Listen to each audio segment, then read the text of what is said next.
This is the Everyday AI Show, the everyday podcast where we simplify AI and bring its power to your fingertips.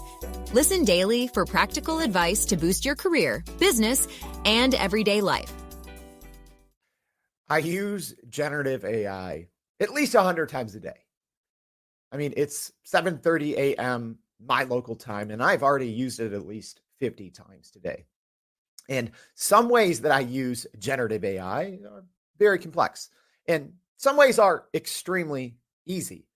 And today I'm going to share 5 simple ways that I use generative AI every single day and how you should be using them too. All right. I'm excited for this episode.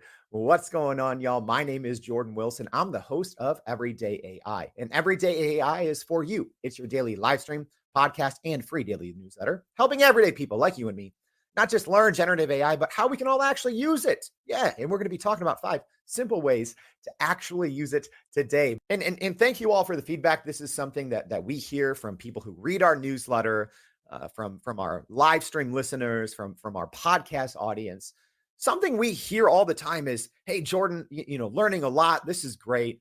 But, I want more ways, more practical ways, more easy ways that I can start using generative AI in my day-to-day life. All right. And like I started off the top of the show saying, it's an understatement to say that I use generative AI at least 100 times a day. I would venture to say most days it is hundreds, because I have usually on my screen multiple generative AI programs open at all times. I have Gen AI powered Chrome extensions. I'm using it all day. All right, so today I'm going to share 5 very, very simple ways that you can use these tactics too. And I do want to point this out. These are simple ways, right? I use generative AI in very complex ways every single day, creating pseudo agents within large language models, leveraging automation, third-party APIs, very complex, right? So I just want to put that out there, right? Like, people are going to be like, oh, Jordan, this is the simplest thing ever. That's the point.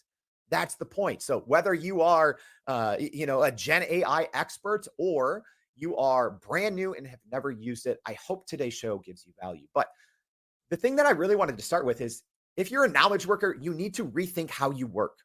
All right. So a knowledge worker is probably most of us, those who sit in front of the computer all day or most of the day, right? We are reading things on the internet. We are researching.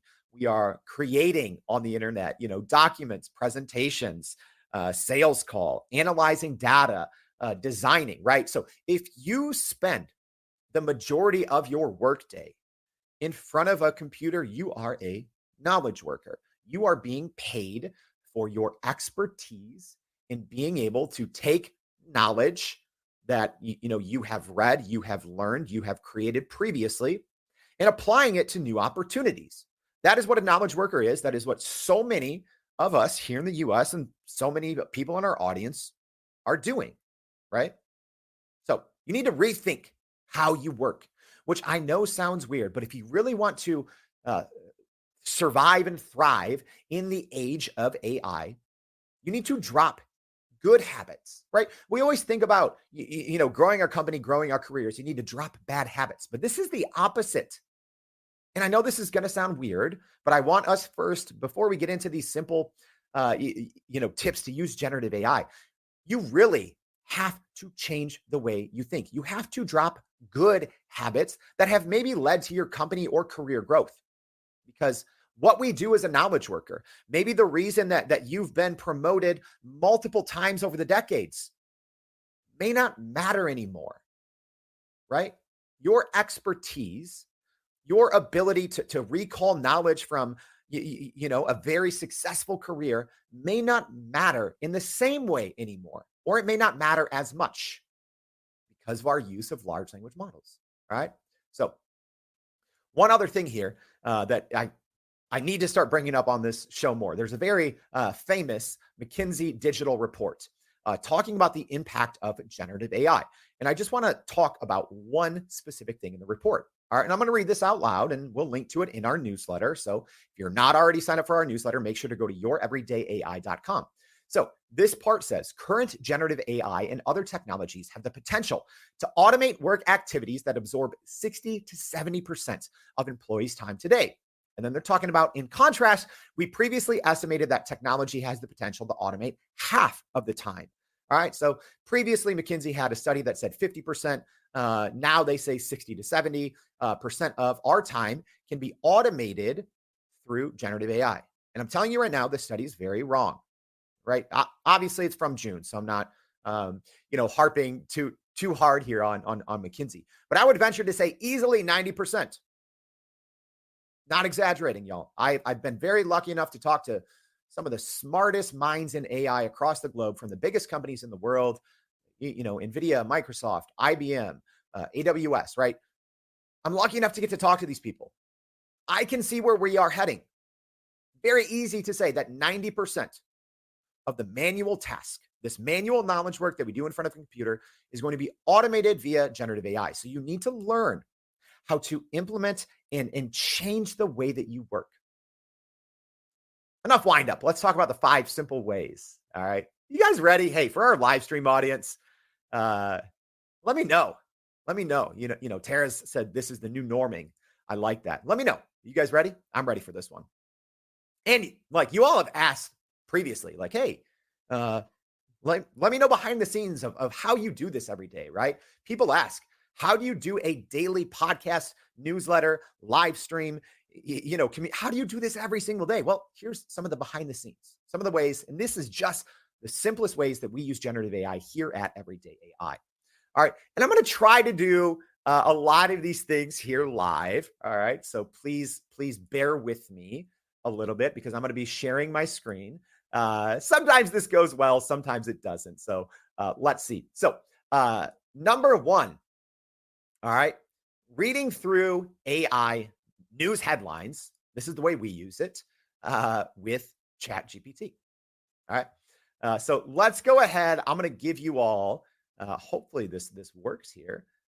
So I'm going to give you all a live look at what I do every morning. All right. So I woke up, I might have hit snooze on my alarm once or twice. I woke up at about 5:10 this morning. That's why I said I've already been using generative AI for half the day. So let's go ahead and take a look. And this is how one of the ways that I use ChatGPT. I use ChatGPT literally every single day. It is by far the best and most powerful generative AI tool, I would say. All right. So here's what we're doing. I have a ChatGPT Plus account, right? $20 a month. Which allows you to access GPT-4 Turbo as well as GPTs. All right, so I haven't trained this chat. All right, so if you've taken our free Prime Prompt Polish course, you might be like, Jordan, why? Well, I want to show you this from scratch. So we're not going to go through the whole process. I'm showing you a very, very simple prompt. But the first thing I'm going to do is I'm going to mention a GPT. Okay, so what that means is now I'm talking to WebReader, a GPT. The reason being, and this is so important when you're using a large language model, and I'm going to spend a little more time on number 1 because I think it's important. All right. Yes, ChatGPT is technically connected to the internet. Okay. And why do you need to connect a large language model to the internet? And this is why I rarely use Anthropic's Claude or even Gemini, because Gemini from Google actually has internet problems. Okay. You need to be able to get the most up-to-date and accurate information when you're using a large language model. So ChatGPT, as an example, has a knowledge cutoff of April 2023. So what that means is all of the information, your best case scenario when using a large language model is you're going to get information that is more than 1 year old. That's bad. It's dangerous. That's how you get hallucinations. That's how you get inaccurate information. So I would say 90% of the time when I'm using ChatGPT, I am connecting to a third party. We used to use plugins, but those have been depreciated. So I'm using a third party application to connect directly to a specific URL. All right. So I'm going to go ahead. I'm going to click this prompt. We're going to let it go live.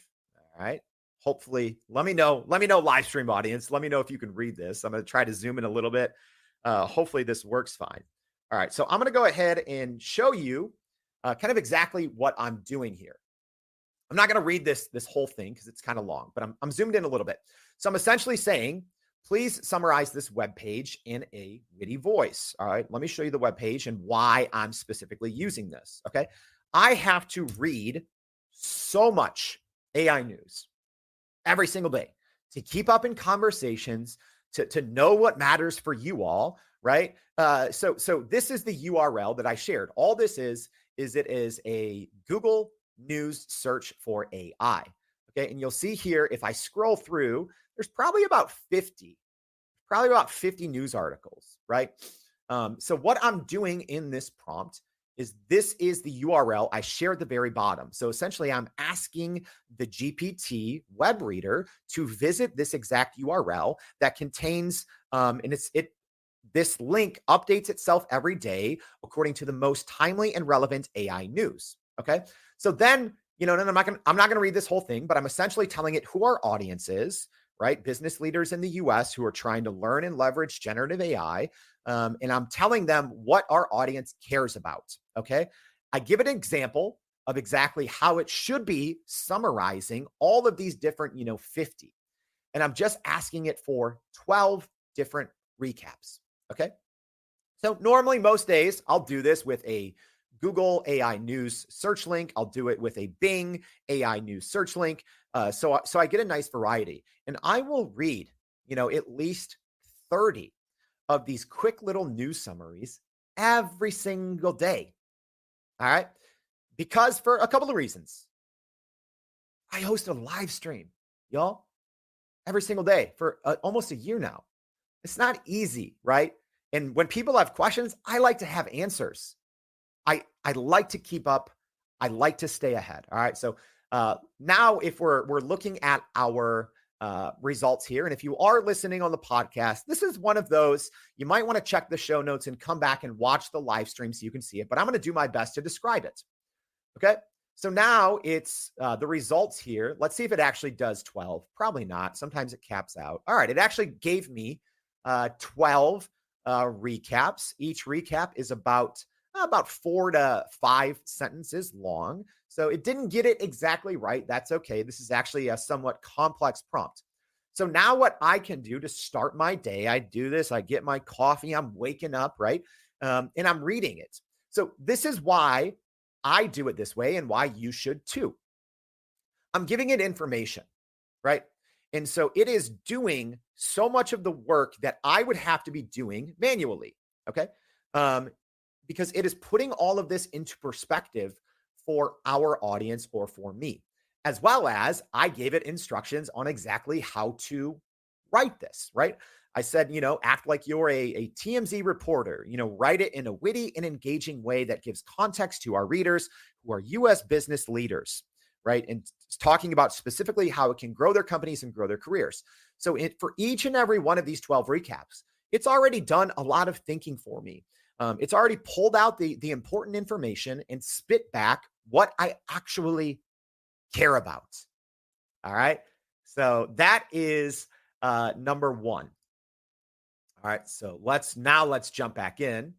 I have a screenshot here just in case it didn't work, but luckily it worked. All right. So now let's talk about how you should do this too.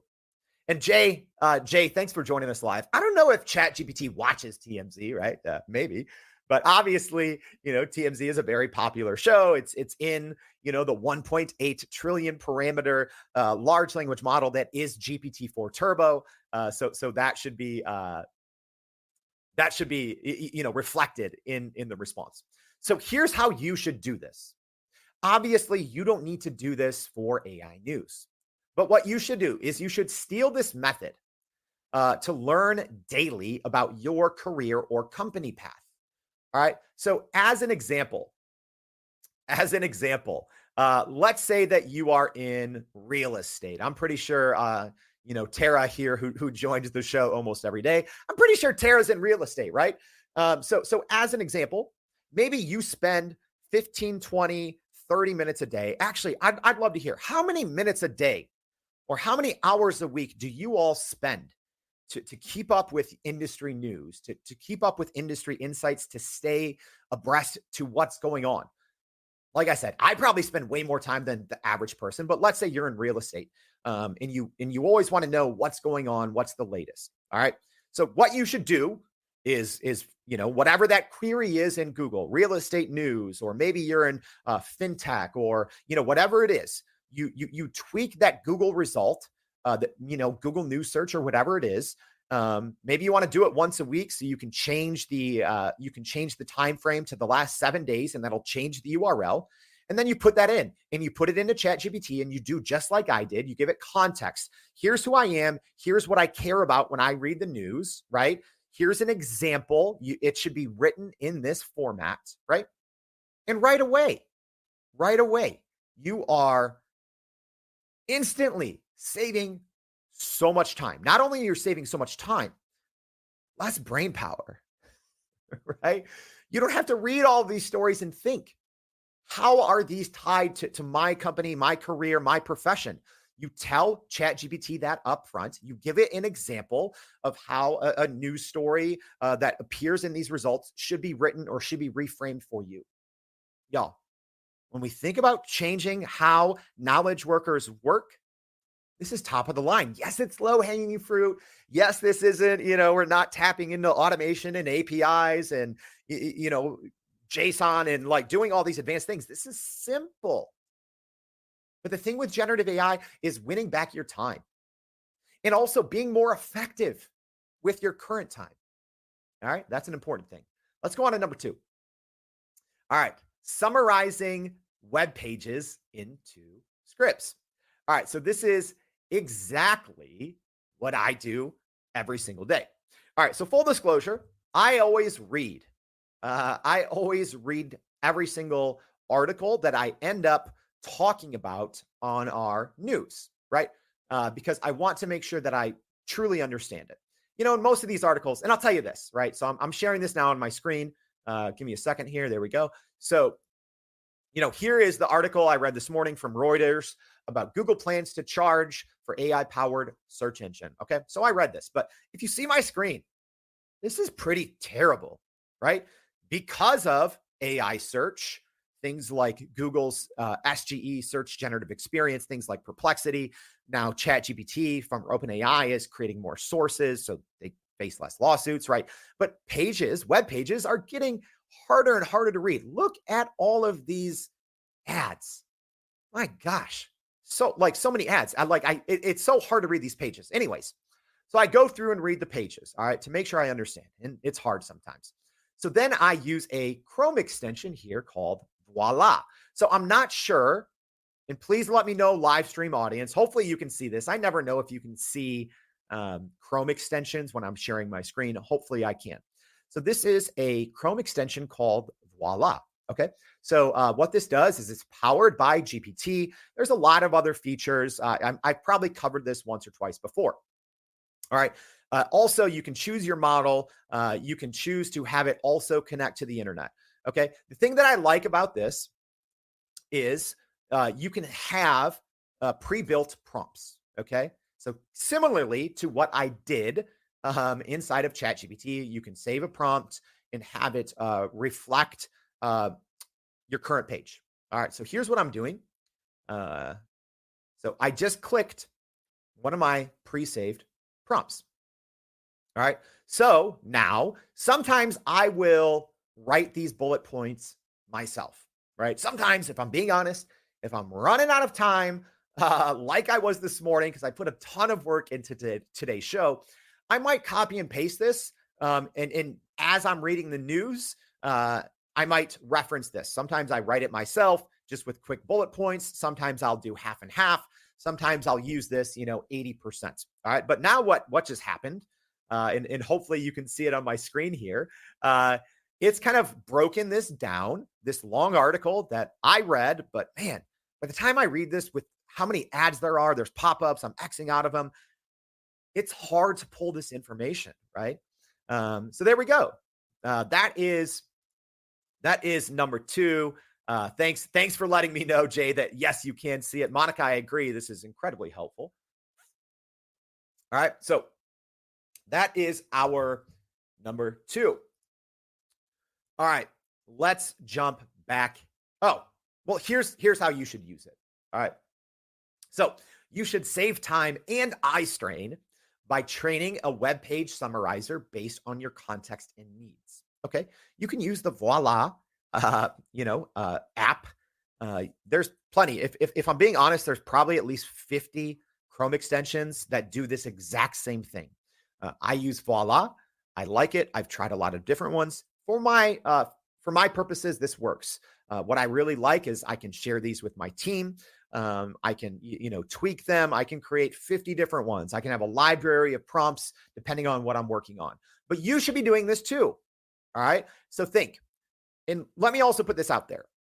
Almost everything, almost all of these 5 things today, I could do in ChatGPT, right? But I'm wanting to show you different techniques because you're probably thinking, wait, why don't you just do this in ChatGPT with the web reader? Well, I could, but so much of the time, it's all about speed, at least for me. I work with speed and efficiency, right? So for me, sometimes if I'm on a page, it is just faster for me because I can get that in 2 clicks without ever leaving. Okay. Normally I do have a ChatGPT up on my screen, but if I'm on a laptop specifically, right, I probably don't have that ChatGPT just up on my screen waiting. So in this case, it's much faster for me. All right. So you should be doing it too. Find the best Chrome extension, go through, write prompts, try them out. Again, with your context, with your background. Saves you so much time processing things in your own head. All right. Let's get going. Number 3, chatting with my own conversations. All right. This one might seem a little meta.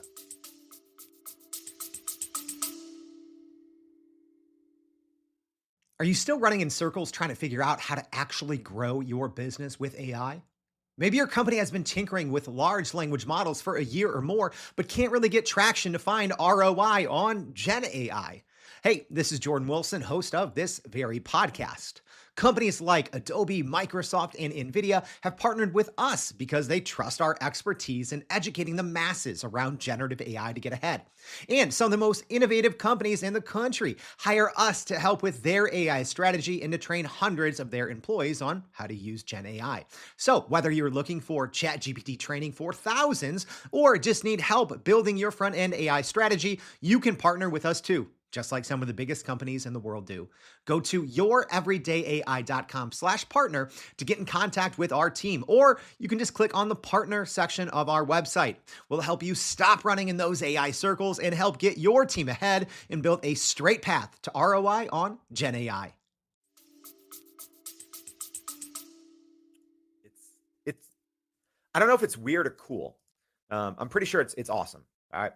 So again, we're showing you behind the scenes at Everyday AI. This is just, this is how I use generative AI from, 5 or 6 a.m. until 9 a.m. when I'm working on Everyday AI, right? So, all right. So now let's go ahead and take a look. So this is CastMagic.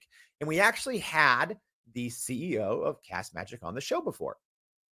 Hey, Juan, thanks. Juan said this is gold.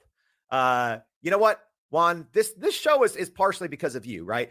I hear from people, Juan and others say, hey, I want to see real life use cases. So thanks for the feedback, y'all. All right. So now we're in CastMagic and we're going to talk about how I talk to myself. Weird, right? So anyways, I'm going to go ahead and click this. So normally, literally within minutes by the time that I'm done. So like yesterday, as an example, this is our show from yesterday. So AI tools to supercharge research. So we had Avi Steeman on the show. All right. So, hey, shout out Brandon, my colleague here at Everyday AI. So normally after I'm done with an interview, right, I'll stay and chat with the guests after we quote unquote hang up for, 5 to 15 minutes. So much of the time, by the time that 5 to 15 minutes is done, I can go in CastMagic and Brandon's already crushing it. And all of this is already in there. There's a lot of great features, and I'm going to talk about 1 or 2, but I'm going to show you exactly how I use this because here's search. And with AI, I just clicked on me. You heard me talk twice.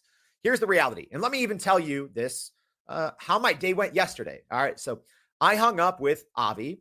All right. I actually had a live stream. I went on someone else's live stream. So shout out Denise for having me on your show. Then I had a 30-minute meeting with someone. There was one or two things that I did after that as well. So by the time that I was ready to read the newsletter, if I'm being honest, I had already done so many different things that I forgot so many of the details of my conversation, which I feel bad about. But hey, maybe you can relate, right? If you have so many different tasks on your plate, something you did an hour ago, 2 hours ago, you're like, man, what happened there? All right. So here's what I did yesterday. This is literally an example. Yeah, you can already see how I've been using it if you're tuning in here live. All right. So let's go ahead and do this live. Hopefully it works. All right. So I'm going to zoom in a little bit on this. I'm going to click generate. And as it's going live, I'm going to tell you exactly what I'm doing here. All right. So I have a prompt that I just put in that said, based on the transcript of this podcast episode, please continue writing and use exact details from the conversation of what Avi said to complete this paragraph.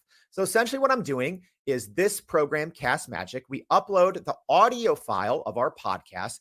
It transcribes it all. We have about 50 saved prompts that we test and we change and we update weekly. And so when we update when we update and put our audio in here within literally 3 to 5 minutes, not only do we have a transcription, but it runs that transcription through those 50 pre-saved prompts that we've already done. And then I can also go and chat with my transcript like I'm doing here. Because in this example, what happened is I started to write my newsletter. Yes, the newsletter is written by me, former journalist, real human. That bottom section where we talk about leveraging, go read it today.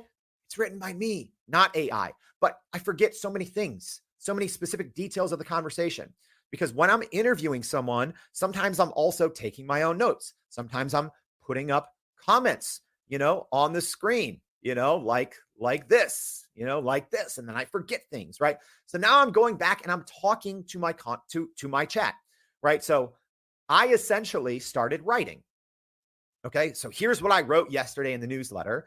I said, one question we all might have is this: why do we even need to use AI in research? Well, apparently it's pretty costly to have established university minds create the research our world relies on. Avi mentioned that the average cost of producing a single research paper can be more than $500,000. Yikes. Here's the thing, y'all. I forgot the exact details of what Avi said after that because it was 2 or 3 hours later. I had already been doing multiple other things and I'm like, oh crap. So what I would have to do before generative AI is I would have to go and listen to this entire interview and take notes and find that spot. It would take forever. Now it takes seconds. All right. So I ask this chat. So I say, continue writing in the same style and tone of voice and respond in bullet points with every exact detail that Avi said related to this. So now CastMagic's Magic Chat responded to me and said, hey, here's what Avi said, Jordan. Way to not pay attention. I'm an AI. I don't sleep.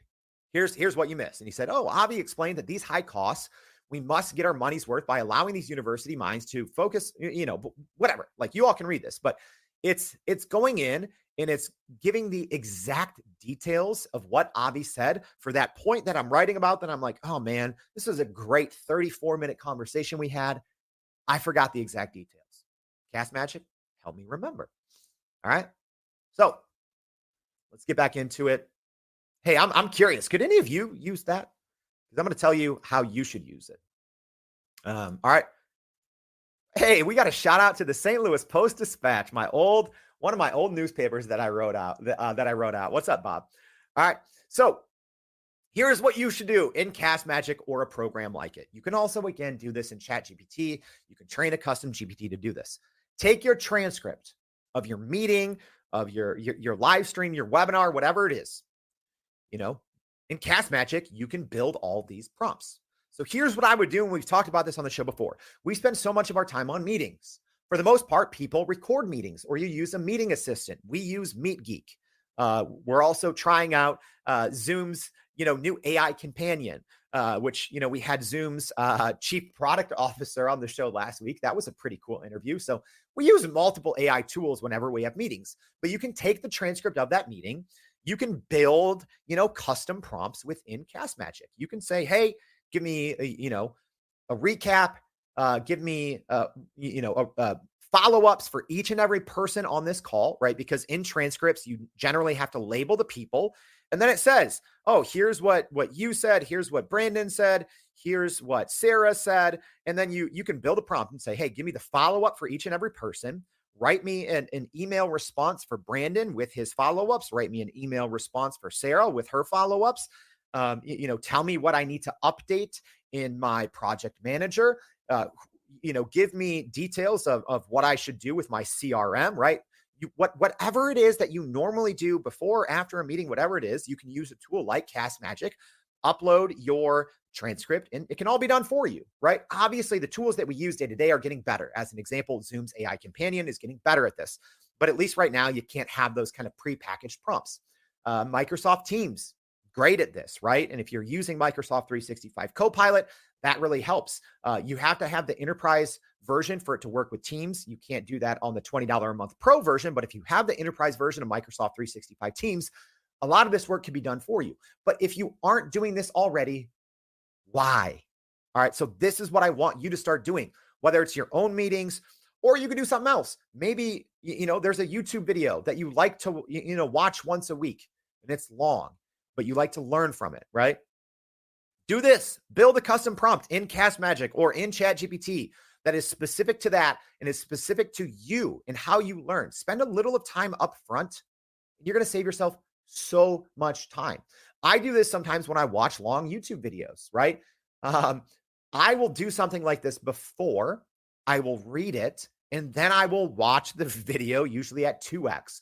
But a lot of times when I've already done kind of an AI-powered summary first, I will do a much better job at retaining that information as I go along because I already have a good idea. And then I can really enjoy whatever I'm watching or listening to and not having to type so many notes. All right. So that is number 3. All right. Whew.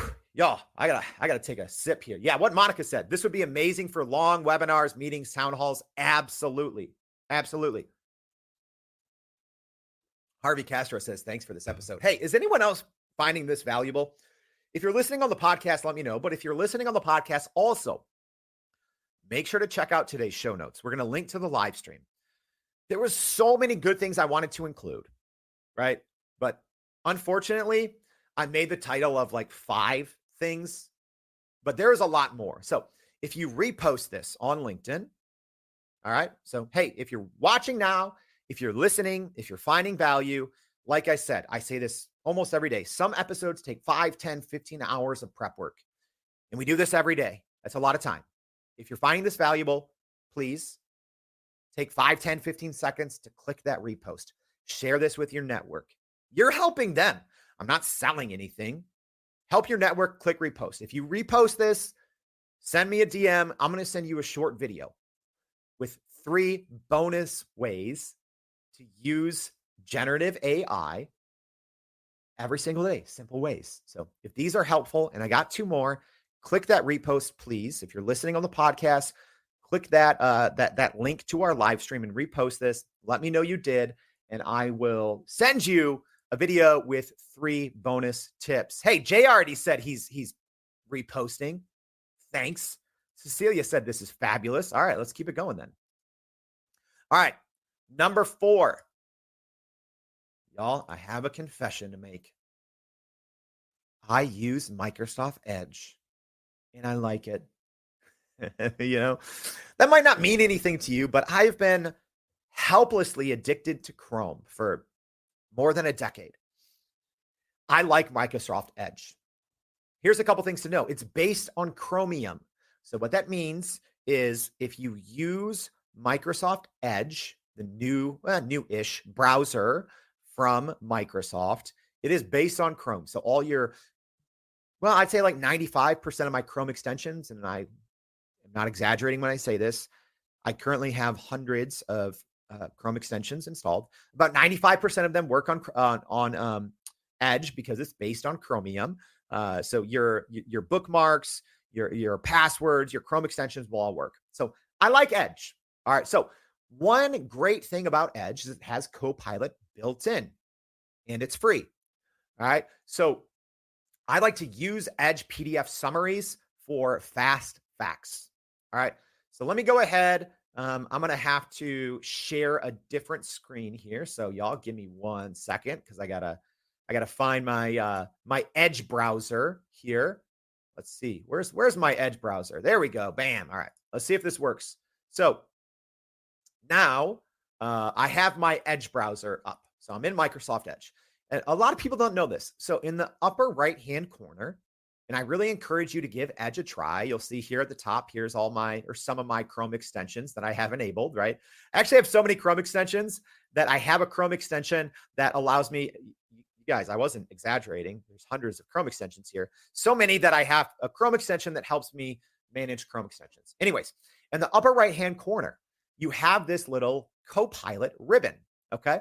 So now what I'm going to do, I have this PDF open. So I use this PDF for my show on Tuesday, my Hot Take Tuesday that was, hey, if you are banning generative AI, your company's going to fail. I think it was a good show. Do you guys think it was good? Let me know. If you haven't listened to it, go listen to it. So anyways, I am on Microsoft Edge here. I click the Copilot banner. All right, so now I'm going to click Generate Document Summary. Okay, so what it's doing now is it is reading this PDF document. So I have this Cisco study, this 2024 data privacy benchmark, and it is a long PDF, y'all. I have not read this whole thing. Let's see. I can't even tell how many pages, 26 pages. All right. So it's giving me a recap, and it's actually a pretty nice recap here. All right. But I have a little prompt that I'm going to go ahead and put in here, and let's see if we can get this to work exactly. Because I actually did this when I was preparing for my show on Tuesday. All right, so now I can chat with this PDF. Yes, again, this is something you can do in ChatGPT, but for me, sometimes, especially if I'm on a laptop and I don't have my 60 inches worth of monitors in front of me, a lot of times this is faster. In the age of generative AI, you have to rethink how you work. Sometimes it's about speed and efficiency. All right, so I have a prompt here. I'm going to go ahead and run it, and hopefully I'm going to zoom in. Oh, that just zooms in on that part. Hopefully y'all can see this. So anyways, I have a simple prompt over here. And here's what I said. I said, using only this PDF as a source, because often, even when you are chatting with a web page, Copilot, which is, GPT-4 Turbo. So Microsoft Copilot is essentially GPT-4 Turbo with some training on top of it. But a lot of times it'll go look for outside sources, even if you are using the page as the source. So what I have to say is, using only this PDF as a source and without referencing any other sources, please find the most specific stats as it pertains to generative AI use in this document, right? Because this document talks about a lot of things. And then I say, please only reply in bullet point with exact statistics and result from the study. Every response would have a number or percentage. So I'm saying, don't waste words. Please do not waste words and keep responses factually based on the contents of this PDF only, and specifically cite a stat or number in each bullet point response. All right. So you're going to get different results every time, because I literally just ran this again today, and it looks like it's citing some other sources within Cisco. However, all of these stats that it replied to me, they're all in this document. And if I want to see them, I can, search in here and read more, or it's also citing. So Copilot is citing this. So I can click this. So 69% of organizations express concern about that the use of generative AI could hurt their legal and IP rights. So I can click that. And what it actually does, okay, so I was wrong here.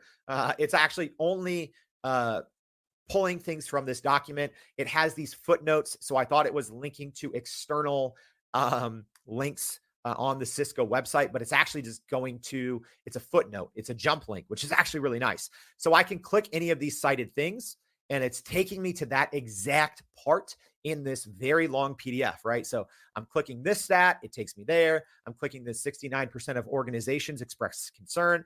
It's taking me there. Did you guys know you could do this in Edge? Good old Edge, floating there in the background. People don't know. Edge, huge time saver. Huge time saver. All right. Let's go back Here we go. So here's how you should use this. Use it exactly what I just did. Learn more in less time by consuming more PDF summaries reliably. All right. Here's the thing. Even within ChatGPT, depending on what GPT you are using, or even if you are uploading a document into the default mode of ChatGPT's GPT-4, all right, because ChatGPT can do this by default. However, you have to worry about context length, memory. All right. So it's actually eating up a lot of ChatGPT's memory. So if you are using, as an example, our prime prompt polish method, and you are uploading a very long PDF document, you're going to be eating into that memory and it's going to start to forget things. That's one of the reasons why I like to use Edge. It's quick, it's easy, it's literally 2 clicks and you're going, and you don't have to worry about, oh, if I have this as part of a longer conversation, is it going to start to forget things that I've spent time training it on? No, it won't. Woo, all right.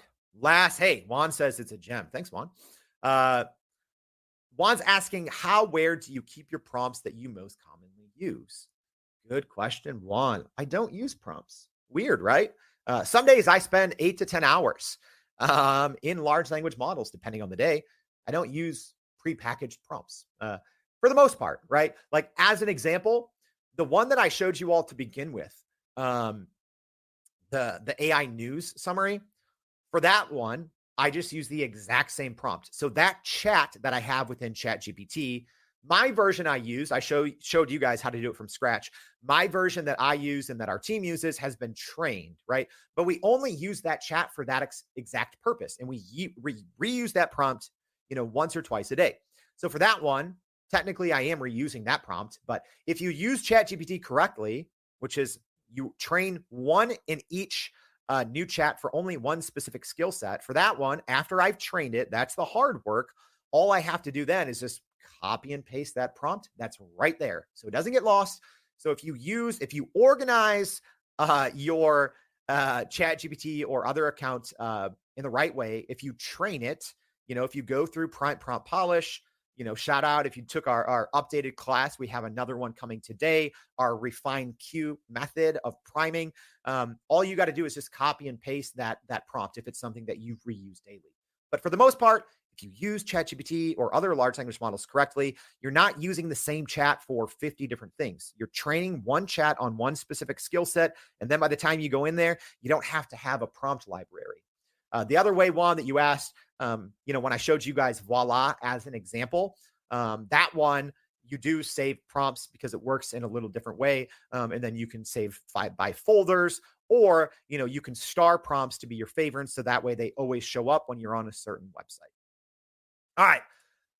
Woo, this has been a long one, y'all. Last but not least, we'll go quick on this one. So using Perplexity for hallucination-free research. All right, let's do it. We're doing it live, y'all. We're doing it live. Let's jump into Perplexity, shall we? Give me a second here. I have to stop my screen sharing. There we go. We're jumping into Perplexity, y'all. If you don't know Perplexity, get to know it. We're going to have hopefully someone from the Perplexities team at some point soon on the show. We'd love to get them on. But if you don't know, let's go ahead and show you. So I have a simple prompt here. This is literally a prompt that I used yesterday for our newsletter. Okay, so we had Avi on. We were talking about AI-powered research. This is so meta, y'all. I am talking about AI-powered research after the fact, referencing AI-powered research by using an AI-powered research tool. My brain hurts. All right, so I'm going to zoom in here.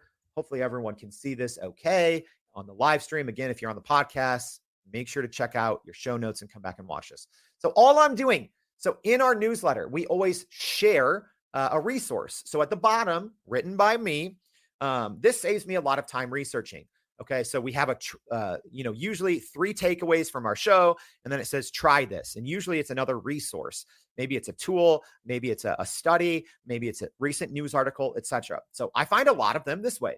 So I said in Perplexity, how much do academic research papers cost taxpayers? So as a reminder, I had that section because Avi said, hey, $500,000. But because of time, I didn't have time to go back to Avi and be like, hey, Avi, give me some examples of more on that, right? So instead, I'm going to Perplexity.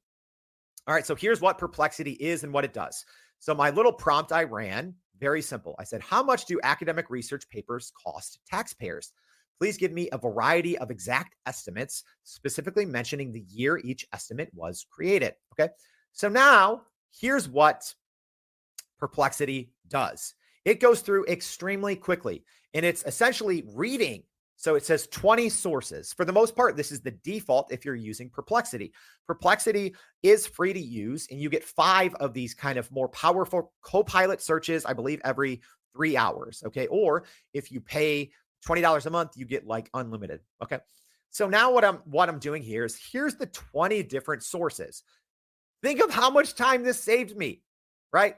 So Perplexity literally went in, read these 20 sources, and it's giving me short little summaries, footnotes from all of these sources, right? So in this case, I don't have to have a lot of back and forth. I was just asking for a resource, right? So I can go down here. And again, generative AI is generative. I'm noticing that it's not giving me the exact same responses yesterday, which is to be assumed, right? But yesterday, when I ran this exact same prompt, it gave me a research study that showed specifically the impact. So I could go in here, look at these articles. I can click it. I can go in and say, hey, is this one right here a good resource for our audience to read, right? So again, we normally break each and every podcast down into 3 kind of important topics, and we give you additional reading if you're interested. So that's a way that we find a lot of those articles very quickly, because otherwise I would have to do maybe 3, 4, 5, 10 Google searches and to find something extremely relevant. This is much faster. All right. So that is Perplexity. If you haven't used it, I recommend you use it like yesterday. All right. So here's how you should use it. Hey, this is number 5. Don't worry. I always like to put one error in so you know that this is made by a human. All right. So swap out your normal. Go do this. Swap out your normal research queries from Google or Copilot as an example and use Perplexity. All right. If you're not using Perplexity multiple times a day, you are wasting so much time. Again, rethink how you work. How many times a day do you go and Google something? If you're a knowledge worker, if you're sitting in front of a computer, drawing on your expertise, creating pitches, creating presentations, responding to emails, doing research after a meeting, right? Why are you not using Perplexity? Why? It doesn't make sense to me. I use Google hardly ever. Until their new search generative experience is a little better, until it's rolled out across all workspace accounts, which it's not. So Google's SGE works on my, personal Gmail, right? But it doesn't work on our company's workspace, Google workspace accounts, right? So that's a bummer. So anyways, I use Perplexity all the time. I barely use Google search anymore, right? That's one of the reasons why in our AI news that Google's like, oh, we have to start figuring out ways to monetize more, because they know that they're losing traffic to Perplexity. They know they're losing traffic to OpenAI and ChatGPT. OpenAI and ChatGPT just did 2 big SEO plays earlier this week, which we covered in our newsletter. So that's what you should be doing. Use Perplexity more. Oh man, this was a long one, y'all. I hope this was helpful. If so, please just repost this episode. I'll send you a video. If these 5 tips were helpful, imagine if you even just put 2 or 3 of these tips into practice for yourself every single day. Remember that study from McKinsey Digital that said 60 to 70% of our time will be automated with generative AI? Do you want to win 60 to 70% of your time? That is an understatement, y'all. It is easily 80 to 90%. If you are a knowledge worker, if you do things correctly, again, I showed you low-hanging fruit today. Very simple. 80 to 90%. Very easily. If you are a knowledge worker, constantly reading, constantly writing, generative AI will easily save you 80% of your time if you put it into practice. Relearn the way you work. Repost this episode. I'll send you a video with 3 bonus tips, hopefully by I don't know, next week, right? I'll give everyone a little bit of time, especially if you're on the podcast. I'll send this to you, by next week. Just repost this if it's helpful. It helps us grow. So thank you for tuning in. If you haven't already, go to youreverydayai.com, sign up for that free daily newsletter. All right. Today's leverage section is obviously going to be 5 points, not 3. But we're going to break down today's episode. There's going to be way more AI news in the newsletter. We always have a section called Fresh Finds. If you need to keep up, if you need to survive and thrive in the new age of generative AI, you do that with our newsletter. It is free. It is written by a human. That's me. Speaking of that, I'm going to go write this. Thanks for tuning in. We hope to see you back tomorrow and every day for more Everyday AI. Thanks, y'all. And that's a wrap for today's edition of Everyday AI. Thanks for joining us. If you enjoyed this episode, please subscribe and leave us a rating. It helps keep us going. For a little more AI magic, visit youreverydayai.com and sign up to our daily newsletter so you don't get left behind. Go break some barriers, and we'll see you next time.